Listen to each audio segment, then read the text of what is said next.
আব্বু আরেকটা মিষ্টি আনছে আজকে। আজকে মনে হয় আমার দেখা দেখা খাবে। আরে মিষ্টি মুষ্টি কিছু না। তাহলে কি আবারও কোনো নতুন গাড়ি কিনছে তোমার আব্বু? মনে হয়।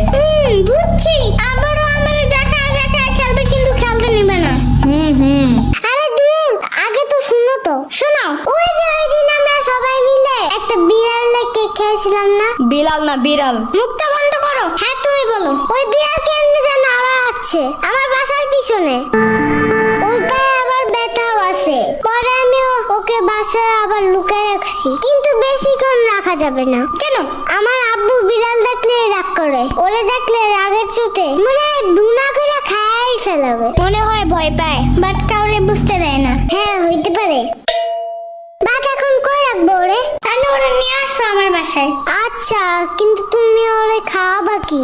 সমস্যা নাই, ওরে কাঁচা মাছের জুস বানিয়ে আমার পুরান ফিডারে ভইরে ওরে খাওয়াবো। পরে আমার আম্মুরে বলবো কি নতুন একটা চাইনিজ ফিডার আইনা দিতে। আচ্ছা, কিন্তু বিড়ালটা রাখবা কোন রুমে? এই যে সাম্বার রুমে। পরে বিড়াল আগু করলে সাম্বার চিল্লাবে না? আরে দূর, এমনি ওর রুম জঙ্গলের মতন থাকে, এদিকে ময়লা ওদিকে ময়লা। এর ভিতরে বিড়াল একটু হাগু করলে কোনো কিছুই হবে না। কই দেখো ময়লা। দেখছো, ও খুঁজেও পাবে না কোনটা ময়লা কোনটা বিড়ালের হাগু। কিচ্ছু আনবা না আমার রুমে। দূর, তুমি নিজেও আসবা না আমার রুমে, যাও ভাগো। যাইতাছি। এই রুমের ফ্যানের বাতাস একটু বেশি দেখে আসছিলাম। এর চেয়ে মামার রুম ময়লা হইলেও পরিষ্কার আছে। এই রুমে কেমন যেন একটু মরাই দূরের গন্ধ আছে। তুমি ওরে নিয়ে আসো। ওরে আমার রুমেই রাখবো না।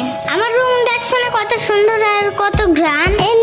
এই বাসার সবচেয়ে সুন্দর রুম তোমারই, because I am the king of that house.